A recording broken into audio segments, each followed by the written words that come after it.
Welcome po sa ating channel, Ellis Choice Carrera Tips. Disclaimer lamang po Ito po sa atin ay pinaghalong self-study at sariling kursunada lamang po. Maulang araw pa rin po bayang karerista. Nawa po nasa ligtas at maayos na kalagayan po ang bawat isa sa atin. Ayan, na-cancel nga ang karera natin ngayong araw ng Miyerkules.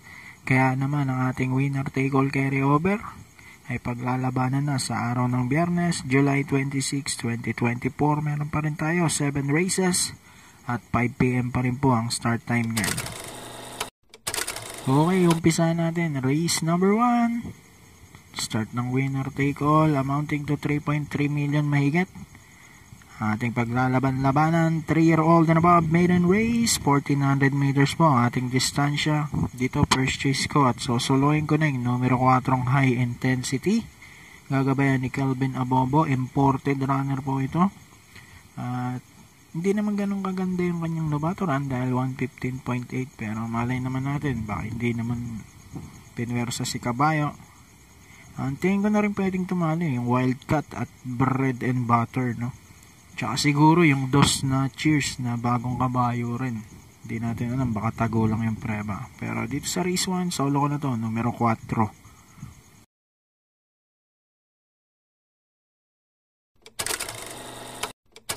Okay, dito tayo, race number 2. Start naman tayo, pick 6, class 4, 16 to 21 split, 1200 meters ang distansya. Dito tingin ko nakakalamang din, kaya sosoloin ko na. Numero 8 yung Take a Chance, bagong baba sa grupo to, at JB Hernandez pa, hinete niyan.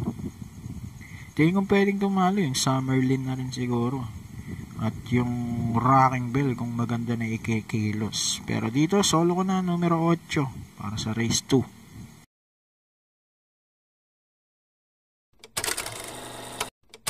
Okay, race number 3, start naman tayo ng peak 5, class 5, 6 to 10, split 1400 meters ang ating distansya. Dito, tingin ko nakakalamang din to. Kaya sosoloin ko na to, numero 4 Lemon Bell with O'Neil P. Cortez. Na-scratch lang doon ng nakaraan, no? Sabi, ayaw sakyan ng hinete, which is JB Guerra, no? Kung may scratch ulit, siguro, Golden Buzzer na rin ang pwedeng pamalit. At yung Bright Mind. Pero anyway, solo ko na yan, numero 4 para sa race 3.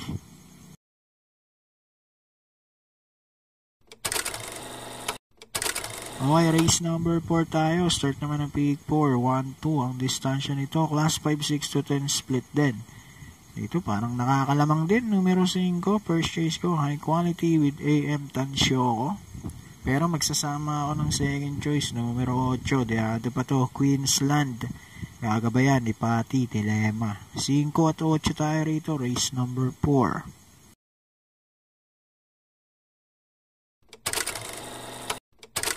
Lipat na tayo, race number 5, Buling Daily Double plus 1. Class 5, 5 split, mga placers, 1200 meters distansya.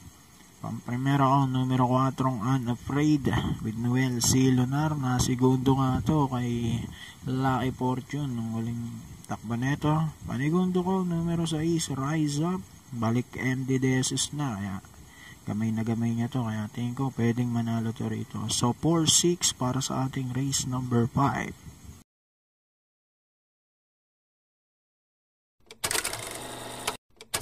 Race number 6, penultimate race na po tayo. Class 5, 11 to 15, split 1400 meters. Dito magtatatlo ko. Pamprimero ako, numero 2, I'll Be There with AP Tanya Nabarosa. Bagong babato rito sa 11 to 15. Kaya lang, hindi pa ganun kagamay kay Nabarosa, no? Parigundo yung sa Star of the Future with JB Guerra. At sasama ko yung numero 11, I Honors with Mark Alvarez. 2-6-11 for race number 6.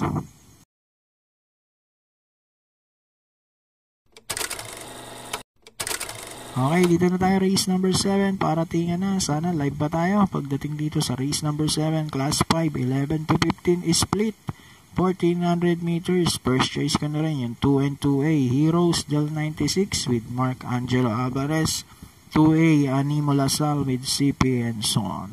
Panigundo natin dyan, numero 9, Biglang Buhos with AR Ramos. At sama ko na, numero 1, si Thriller with YL Bautista.